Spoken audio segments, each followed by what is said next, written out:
Welcome to On-Demand Instructions video on Literature Standard 4. We will discuss how the meanings of words and phrases affect the text and tone. We will be covering the core standards in literature, determine the meanings of words and phrases as they are used in the text, including figurative and connotative meanings, analyze the cumulative impact of specific word choices on meaning and tone. This session's goals are to determine a word's meaning by the way it is used in text, analyze the cumulative impact of specific word choices, explain how the use of language can set the time and place in a text, describe how language can set the tone in a text. Let's start with what you already might know about this subject by answering these questions. How can you use the text to determine the meaning of a word? How does the use of a word or phrase affect the text later on? How is language used to set the time and place in a text? How is language used to set the tone in a text?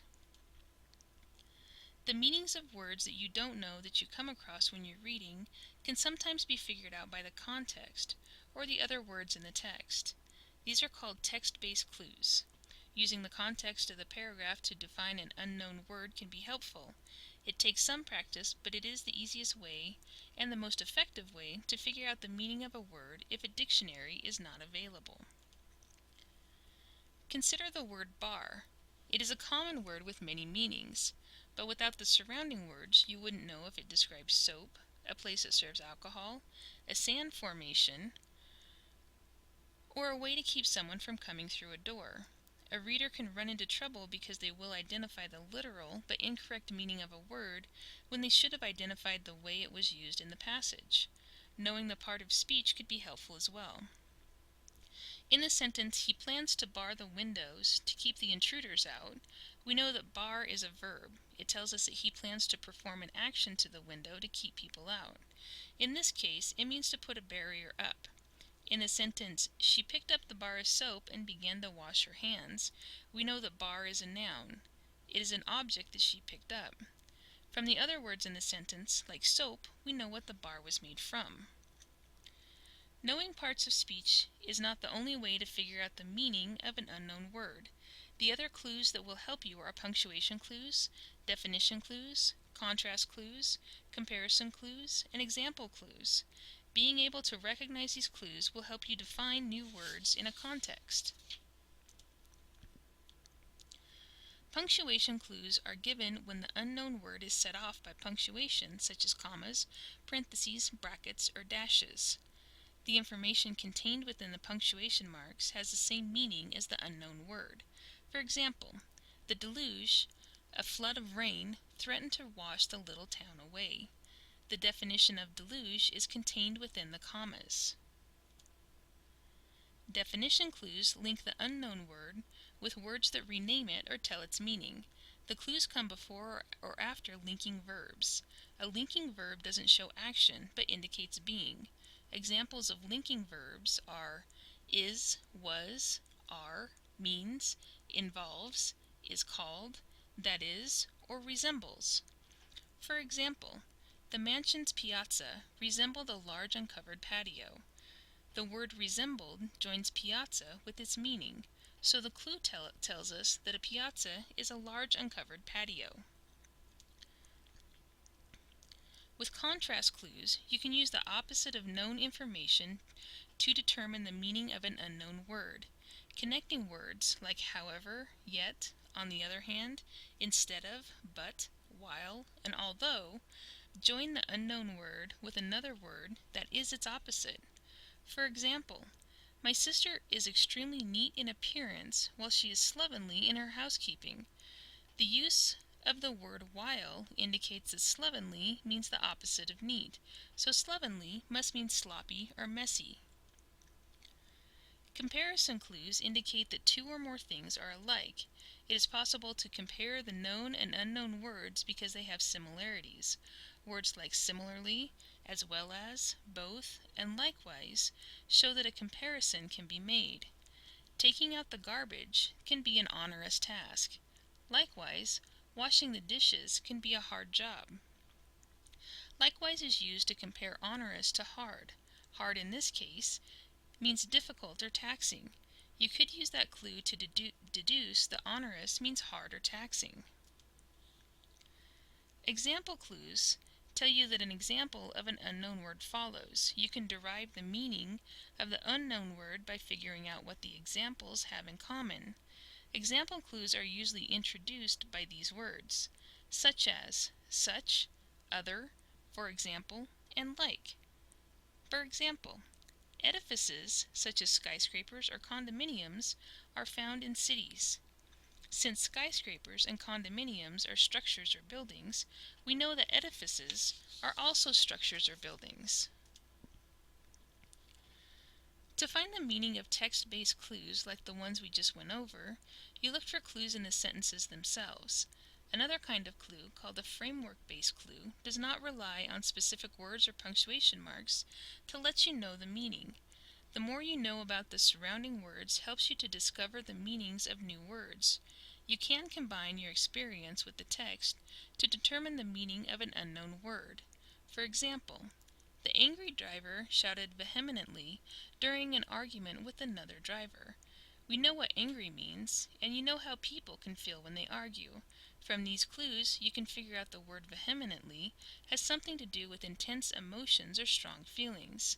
The meaning that you found came from your own personal experience. Figurative language is when something is described by comparing it to something else to create imagery. There are several different ways to use figurative language. Here are some examples. Simile uses like or has to compare objects or ideas. Example, busy as a bee. Metaphor states a fact by use of comparison. Example, you are what you eat. Personification. Human characteristics are given to an animal or object. Example, the stars danced in the moonlight. Hyperbole. An exaggeration too dramatic to be believed. Example, it was the ugliest dog in the whole world. Idioms. Words whose meanings cannot be found by looking at the surrounding words. Example, it was raining cats and dogs. Cliché. An expression that has been used too much, so is meaningless or boring. Example, he was as big as a house. Connotative meanings are implied or suggested in addition to what was explicitly said. For example, the word home implies comfort, while the word house has a literal meaning of the structure in which a person lives. It may be difficult to find the meaning of a word from the text if the text is a figurative or connotative phrase. Take a look at the word death in the following phrase. Death wandered the battlefield is an example of personification. Death is not an actual person, therefore he would not literally be able to wander. But you know that a battlefield is a place where people would have fought a battle, and some of them probably died for their cause. So by looking at the rest of the phrase, you could figure out that many people had died on the battlefield during the battle. Tone is how the author expresses his attitude in his writing. The tone can quickly change or remain the same throughout the story. Any adjective you think of can be the tone. Sad, happy, foolish, smart, depressing, scared, giddy are all examples of what the tone could be. The author's choice of words can set the tone as formal or informal. Compare the following paragraphs. They convey the same meaning, but one is written formally and the other informally. Which is formal and which is informal? The author's choice of words sets the first paragraph as formal and the second as informal. In this case, if the author was writing a complaint or instructions on how to get the project started again, he may have wanted to strike a formal tone to be taken seriously or not seem like an amateur. However, informal tone has its place too. Imagine picking up a book to read for pleasure and it was written formally. It probably wouldn't be as much fun to read. Language can be used to set the time and place in a story as well. Take the following passage from Little Women by Louisa May Alcott. We know that it's winter and almost Christmas from the text. You could further deduce that it takes place in a country that celebrates Christmas, such as America or England, though from the way the girls talk to each other, it's most certainly America. Further clues to the timeline include what they are doing. The girls are in front of a fire, so it's probably cold outside and there's no electric heat. At least one of them is wearing a dress, indicating that it could take place in a time before women wore other clothing than dresses. Their father was also at war, which is not something that commonly happens these days, except in the case of a military family. You could also look at what they're not doing to get an idea of time and place. They are not playing video games, watching TV, or texting, nor are they talking about these things. They are not in jeans and t-shirts, but wearing dresses. They are sitting in front of a fire in the winter instead of in a house with the furnace. The time is being set as in the past, probably the 1800s. The setting is in America. And this is only a partial analysis, and the entire book should be read to get an idea of setting and time.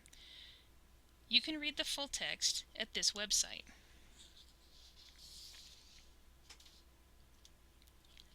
The following is an excerpt from Ray Bradbury's short story, The Long Rain.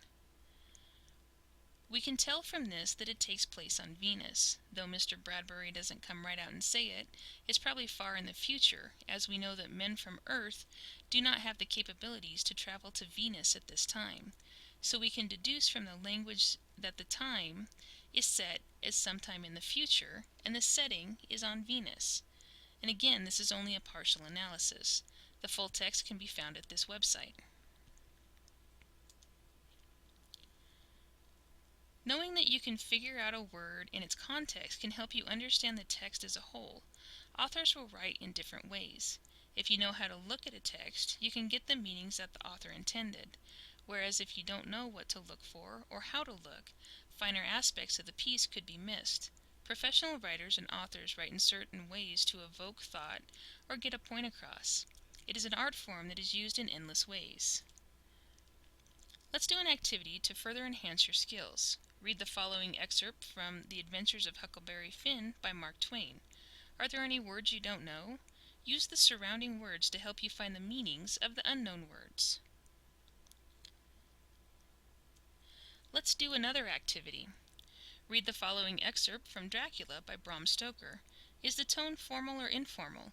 Can you find any figurative or connotative words or phrases? Also use your deductive skills to find the meanings of any words you don't know. Why would you need to figure out the meanings of a figurative phrase from the text? To understand the meanings that the authors intend for you to read, you need to be able to understand the techniques that they use. Why do authors use these techniques? Authors use techniques like this to make their writing more interesting. How could this information be useful? Knowing how to derive the meaning of a word from the text can make reading easier and smoother. As a student, you're expected to be able to determine the meaning of words and phrases as they are used in the text and analyze the cumulative impact of specific word choices on meaning and tone of a text. We've come to the end of our session. We have discussed how to determine a word's meaning by the way it's used in text, analyzing the cumulative impact of specific word choices, how the use of language can set the time and place in a text, how language can set the tone in a text. To learn more, go to these websites for additional information. Return to www.ondemandinstruction.com for more instructional videos, podcasts, and materials. We update the site weekly.